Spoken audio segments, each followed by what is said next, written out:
હવામાન ખાતા દ્વારા પંચમહાલ તથા આજુબાજુના જિલ્લાઓમાં આગામી 24 કલાક માટે ભારે વરસાદની આગાહી અને રેડ એલર્ટ જાહેર કરવામાં આવ્યું છે. જે વિસ્તાર છે જેની અંદર પાણી ભરાઈ શકે એની અંદર સમગ્ર જિલ્લા જે છે એ આવે એવી એની ફોરકાસ્ટ છે. સાવચેતીના ભાગરૂપે તમામ શૈક્ષણિક સંસ્થાઓ જે છે, ITI, કોલેજીસ, આંગણવાડી આવતીકાલ બંધ રાખવા માટે અમે તંત્રને, બધા તાલુકાના તંત્રને સૂચના આપવામાં આવી છે.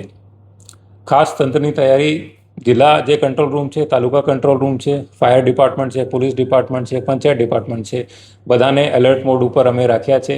કોઈ પણ જગ્યા પાણી ભરાવાનો પ્રશ્ન આવે અથવા કોઈ રોડ ઓવરટોપ થાય, ઇમિડિયેટલી એના ઉપર રેસ્પોન્સ કરવામાં આવે. સાથે સાથે વીજપોલ રિલેટેડ કોઈ સમસ્યા હોય એના માટે MGVCLની ટીમને પણ અમે એલર્ટ કરી દીધા છે. નાગરિકોને ખાસ અપીલ છે, કારણ કે રેડ એલર્ટ જે છે એ દિલ્હીથી પણ આવ્યું છે.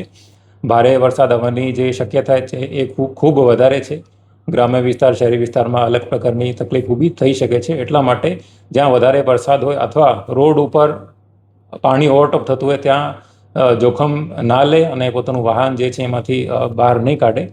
અને જે બાળકોની રજા જાહેર કરી છે એનું પણ બધા પાલન કરે અને 24 કલાક માટે જે આપણે પ્રિકોશન લેવાની છે અને સાવચેતીના ભાગરૂપે તમામ એલર્ટ મોડમાં રહે એ પણ તમામને મારી અપીલ છે.